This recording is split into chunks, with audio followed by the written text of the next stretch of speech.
Most people don't have a time problem. They have a priority problem. Welcome to Coaching Talks, folks. I'm Richard Fontenay, and today in this episode, we'll explore how to optimize your day with proven productivity strategies that actually work. And here's the secret, folks. You can't manage time. If you could, you would tell the world to stop spinning. And you can't do that. So this podcast is all about what you can do to manage yourself. And that leads us to the core of performance leadership. Performance leadership reflects the integration of how we think, act, and live across business, work, and life. And in the workplace, it's all about aligning people, purpose, and processes to consistently achieve meaningful results. Now, although this podcast focuses on the traditional workplace, we need to remember that we are called to lead in some way, whether or not we have a formal leadership position or not. Now, if you find value in these conversations, I encourage you to subscribe, like, and share with someone in your professional circle. Now, here's why this topic is important. Many professionals start their day with good intentions, but by mid-morning, they are reacting instead of leading. Emails take over, meetings fill the calendar, and priorities get pushed aside. And by the end of the day, there is a sense of busyness, but not always a sense of purpose or progress. Performance leadership changes that. It creates structure, it builds focus, and it drives results. Let us walk through 5 practical leadership strategies that you can apply right now. The first leadership strategy is intentional planning. Now, high-performing leaders do not leave their day to chance.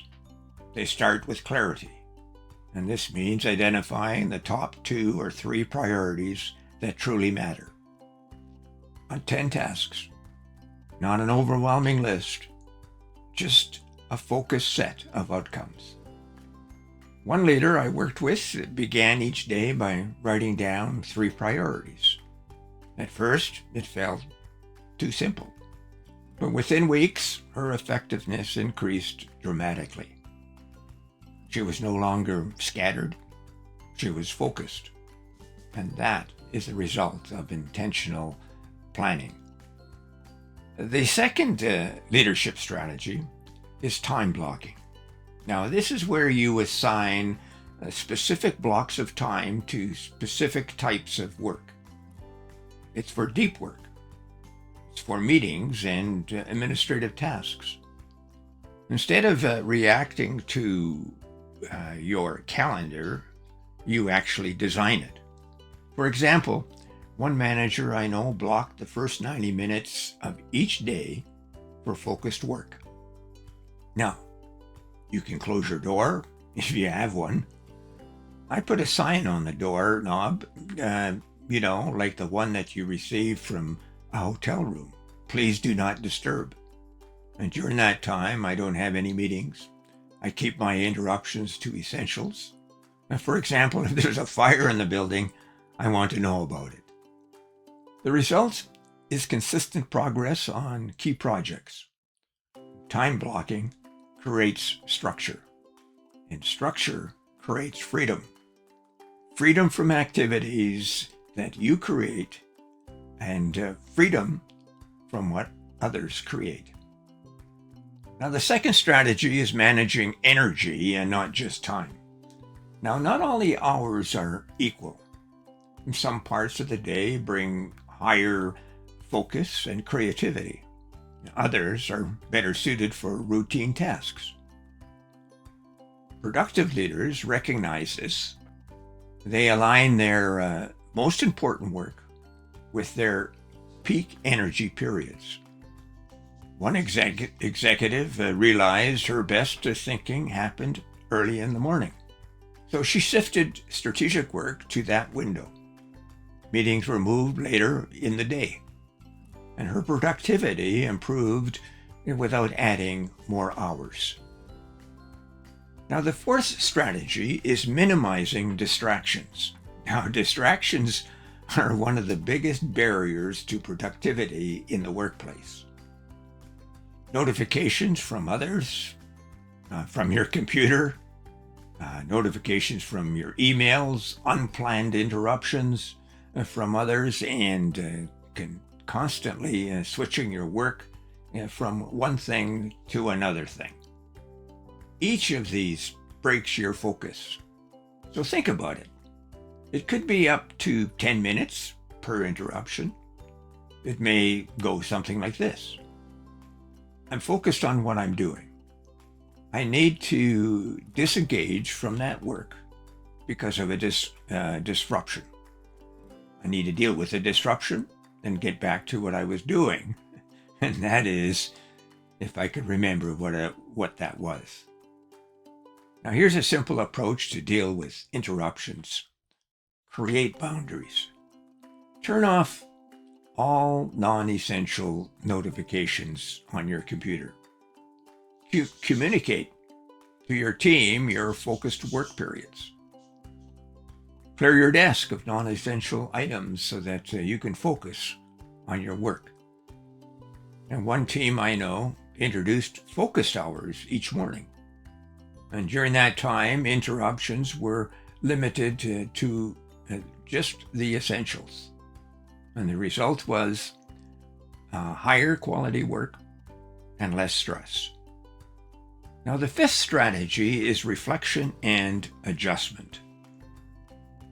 At the end of the day, or end of the week, or the month, take a few moments to reflect what worked, what went well, what didn't, and what needs to change. Now, this is where improvement happens. Without reflection, we repeat the same habitual patterns. With reflection, we refine and grow. One business leader I coached scheduled 15 minutes every evening for reflection. And during that time, he reviewed his day and set out his priorities for the next day. And over time, small adjustments led to significant gains in his productivity. Now, let's bring this together with a real-world example. Consider team leaders managing multiple projects, which happens in most organizations. Before applying these strategies, their day was reactive. They moved from meeting to meeting, and deadlines felt consistent and overwhelming.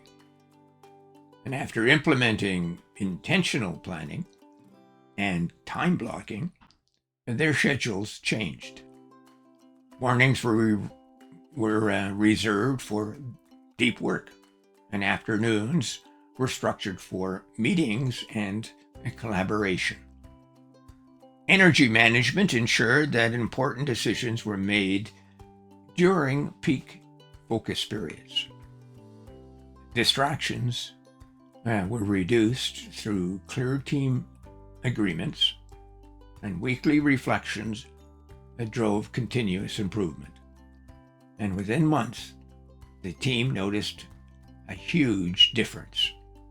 Projects were completed more efficiently, stress levels decreased, engagements improved, and that is the impact of performance leadership. Now, let's make this practical for you. You need to start small. Choose one strategy to implement this week. Maybe it's identifying your top 3 priorities each day. Maybe it's blocking time for focused work. Maybe it's reducing distractions. But do not try to do everything at once. Progress comes from consistency and not intensity. Then build from there. Layer in additional strategies as you gain confidence. Productivity or performance leadership is not about doing more. It's about doing what matters most. And it's not about control. It's about alignment. Alignment between your time, your priorities, and your purpose. Now, as you move forward, ask yourself this question. Am I leading my day or reacting to it? Now, that one question can shift your entire approach. Because when you lead your day with performance, you lead your results. And when you lead your results, you influence your team, your organization, and your outcomes. So take what you have heard today, apply it, test it, refine it, make it your own. Now here's another suggestion. Bring this podcast into your next conversation, meeting, or coaching moment. And remember, leadership is practiced, one interaction at a time. And sustainable excellence is built in rhythms and not marathons. If this conversation resonated with you, please subscribe, like, and refer it to a friend. And thank you for doing so. I'm Richard Fontenay, and join me next week as we explore how we can use emotional intelligence in the workplace and how to apply it in very practical ways every day. See you then. Bye for now.